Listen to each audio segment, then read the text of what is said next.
My name's Denzil. Welcome to obviously this video, and I'm gonna be talking about divorce and overcoming divorce. I'm gonna really share my story, what I went through and how I came out the other side, because there is light at the end of the tunnel. For a lot of people who may be going through it, may feel like this thing that you're going through may never end. I want to encourage you now, it does. But let me just tell you a little bit about my story. It's funny actually, I haven't really spoke about it in such a long time because I think I moved on so much I never really go back to that place. But I was married for about 12 years with my partner for about 14, so a long time. And the truth is, if I go further back, I always wanted to be married. It was always my dream. Why? Because I came from a broken home, and I don't know if you can relate to this, but you tend to want what you didn't have when you're growing up. So I never had a dad around. I wasn't, my parents were separated, so I was in a single parent home. I didn't have the money. So the three things that were real, close to my heart is that I never wanted to be poor. I never wanted to be broke, because I felt that way. I wanted to be a great dad because my dad wasn't around at the time. And I wanted to create a family home. I didn't want a separation because I never felt that. So my number one goal, or goals I should say, was that. So when I got married, I thought it was for life. Like I really did. Like when I said those words, for better or for worse, it was just like, yeah. And I remember the day getting married, man, like it's all flooding back now. But I remember seeing my former wife walk down the aisle, and I was just like, wow. I just started crying. And I remember my best friend Joe at the time was like, yo, dude, man up, man up. I'm like, I'm trying, man, I'm trying. But yo, look at her, she's beautiful. And it was just like all the dreams I had from a young age. And we were only young when we were getting married, in our early 20s. But I just felt like this was it. This was it for life. And for like 12, 13 years, it was good. It was everything that I thought it was gonna be. Yes, there's trials and tribulations and things like that. Listen, with two imperfect people trying to make a perfect marriage, it's not like that. So we tried, and we lived in a beautiful area. We had two beautiful kids. We were living, I'm not American, but you'd think the American dream. We lived in a nice house. We had good careers. We were making money, had properties. We had two beautiful kids. They were doing well at school. We looked good together. So everything was great until, that time, my former wife at the time, didn't want us anymore, and we had to get divorced. And it doesn't really matter the reasons for the divorce. I think that's not really relevant for this video, but we had to. And like, I remember in that time, my whole world just fell apart. Like seriously, my whole world fell apart. And it's so funny, like even talking about it now, like brings back all those emotions. And it's funny, like when you still hold those emotions there. Sorry, like getting a little bit not tearful, but very emotional. But I remember like thinking like, this can't, not us, not me. This is not my dream. This wasn't meant to happen. We were meant to be forever. When that dream shattered, wow, the emotions you go through, incredible. Not only was my marriage breaking up, but I was the family home was being broken up. And like, I remember the day that I left the family home and had to leave, and we decided that it'd be right for me to move out and stuff, and I just cried. I didn't want to leave I had two beautiful girls, and I didn't want to leave them, and I wanted to be this dad who was always around, and I tried as much as possible. I'm not a perfect dad by any means, but I try to be as good as a dad as I can be, and I still aim to try and do that now. But I was just distraught. I remember I had to move back to my mom's. It was just a dark place. I went to a real dark place, and I cried for days. And I was just hoping that maybe we would get back together, maybe we would just figure it out. And this was just one of those things that people go through. Especially as a Christian, I was like, no, we can't do that. That my faith and everything, I believe that we should be together. I'd be praying, I was like, God, like, let this work out, let this work out. And I remember days, you don't really want to say this as a guy, but I remember days when I would just be like, I'd like go to the gym, and I would pull up.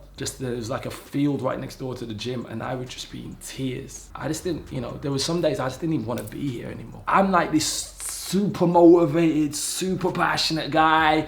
Everything was going well. And then in a second, I was like, I just don't even want to be here. I really don't want to be here anymore. The pain is incredible. And everything would trigger off for an emotion. Like you'd hear an Adele song, like it's such a cliche, but every song on the radio was like a breakup song. Like, oh my gosh, turn it over, breakup song, turn it over, breakup song, movie, breakup, and like everything resonated. And what was even worse than, like, if you're on social media, everyone else's life looked perfect. Like I remember one time, like Valentine's, and I went on social media and I knew I shouldn't have done it. I shouldn't have gone on it because I wasn't over my pain yet. But everybody was like dating, everybody was happily married, and it just crushed me because I was like, well, I'm not. And I want to be happy for everyone else, but I can't because I have this pain inside of me that's just not going away. And I never felt I'd ever get through it. Like literally when you're in it, you never feel like you're ever gonna get through it. And you feel like this cloud of darkness is never going to ever lift. And maybe you can resonate with that if you're someone who's going through a divorce right now, or separation, or maybe not even divorce or separation, because you tied your whole life into this person and this situation, this family, and this was your identity. Like my whole marriage was my identity. My whole marriage was the very thing that I became. I'm married, I'm a family man, and now I'm not. Like now who I am. So I lost my identity, I lost my wife, I lost my children. I felt like at that time, and I just couldn't relate. And there was moments I would try to be positive, you know, and externally I would do that. Externally I was a super positive guy, and it'll be all fine, and you know, but then it's when you're at home on your own. It's when you're just lying there. I remember like being in my mom's kitchen, and it would be those moments that you just think like, it's a Saturday, I should be around the kids or going shopping with your former wife or your former partner. And now you're just on your own, and it's adjusting to that whole lifestyle. Like now I'm on my own. It was really challenging, but the one thing that really helped me is that I'd have these scriptures that God would give me. And here's one that was really powerful. It's in James, there's one in Peter and Romans, and it talks about really rejoicing in struggle, or consider it pure joy, it would say in another scripture, when you face trials of many kinds. And I was like, God, I'm just gonna stand on your word. I'm gonna stand on your hope that I know I'm going through this, but this is all gonna work out good for me. Whatever I'm going through is gonna work out good. And that gave me incredible encouragement. That gave me the strength I needed to get up in the morning.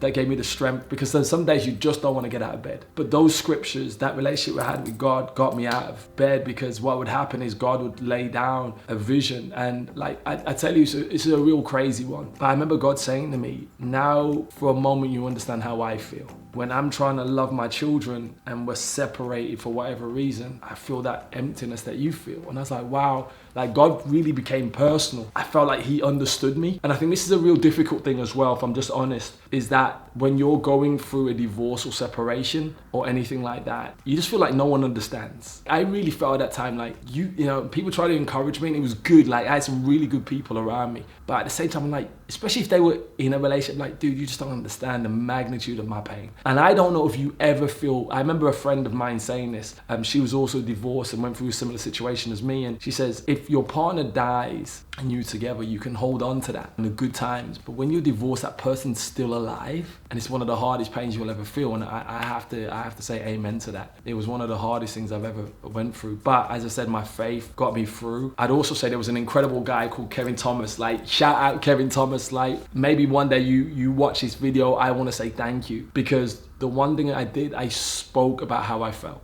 I was just real. You know, this guy allowed me to be real about how I was feeling. You know, my heartbreak, I don't know, about my future, my worthlessness, like everything, every emotion that I was going through. He allowed, and we would meet up for coffee and we would just talk, and he would call and just encourage and say, Denzil's gonna be okay. And you gotta find someone who's gonna be an encourager, say, look, tomorrow's gonna be a better day. But to also speak words of wisdom, but also put an arm around you. Like, he was like my father figure at the time. As I said, my dad wasn't around, like he was there in parts, but this guy really became like a father figure to me. And I thank you for that. He was definitely one of the reasons why I didn't go the other way. And I know some people really go to some dark places. Like, I've met people who are living on the streets now because of a divorce or because of a separation. But I definitely say Kevin Thomas helped me in that. But also obviously my faith, and just having that hope that tomorrow is going to be a better day. And I also then started going back to that scripture I said, is that consider it pure joy. I was like, okay, why is this the time to be joyful? I was like, right, do you know what? I'm going to learn not to have bitterness. I'm not going to hate my partner or anything like that. And actually, we now have a great relationship. Like, we can talk, have banter and stuff like that, which is incredible. She's been able to move on, and I see her, you know, I want her to be happy with this person because I want her to be happy.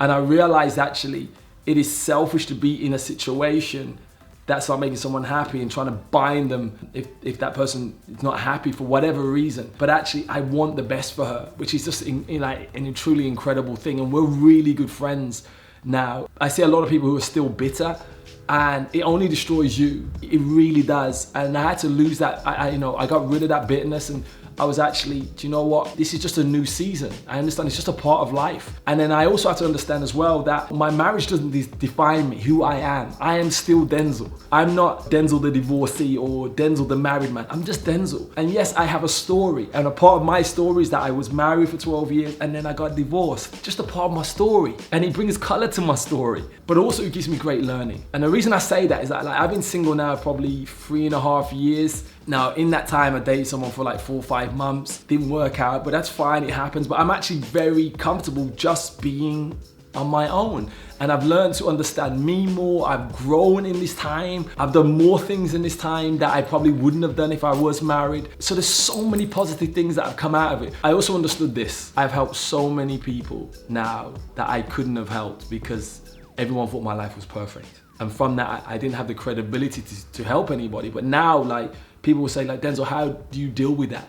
And I'm able to share how I came through and it helps them. And that's an incredible blessing. So sometimes things will happen in your life, nothing to do with you. But sometimes God is going to use the situation so you can help other people. And it's more important that you go through this so all these people can be helped rather than you just having your little perfect world. But the truth is, I've also understood that actually our world is still good. Yes, it may not be perfect in the ideal of I wanted to be married and things like that, but my kids are still good. I still see my kids every day. I still have a good relationship with my former partner. And I'm truly believing for one day I will be married again. It's really in my heart. I told you the dreams right at the beginning and I believe that's gonna happen. But you've gotta take the pain and use it for good. You've gotta take that pain and say, actually, it's a catalyst for better things and not just see the situation for what it is. Yes, mourn. Yes, cry. Yes, have your moment, but just don't stay there. It's a valley and it's a valley to walk through. And I really thank God that He took me through my valley. I feel a better person for it. I feel a stronger person for it. I feel like I can take on more. And I know I speak with great hope that the wife that I meet will be attuned to this new season of Denzil. Like, I'm not that person from 14 years ago. I'm a different creation. I've evolved, I've moved on, and I'm different. And the partner that I now attract will be aligned to who I am now. And that brings excitement to my future. So listen, I don't know what stage you're at. I hope that for a lot of you probably never go through this, that you'll meet the person that you love and you stay together forever. But if not, and you do break up, understand that season doesn't last. Like winter, it doesn't last forever. It will pass and it will be summer again, but just hold on. Find good people that you can talk to and relate to. Find people you can be honest with. For me, my faith was also incredibly important because it gave me great hope for tomorrow and it helped me to understand actually I can take this pain and use it as a catalyst for growth. Use it as a catalyst for good, and that's what I've done with it. So I can truly sit here now and be at peace and actually go, I'm genuinely very happy where my life is right now. You know, there's a lot of things going on. I'm here in one of my, part of our business, a studio here. There's so many great things. So I think it always helps when someone can say, I've been there. I know exactly how you feel, but there is light at the end of the tunnel. So, I always say this at the end of every one of my videos. God's gift to us is life. What we do with that life is our gift to God. So a part of your life, there will be valleys, but there'll also be highs as well. Hey, make sure to subscribe. Every week we're gonna post out at least one video that will be inspiring, empowering, and motivating content to take your life truly to the next level. Go out there and be the best that you can be, because I'm telling you now, there is more. God bless you. See you soon. Bye.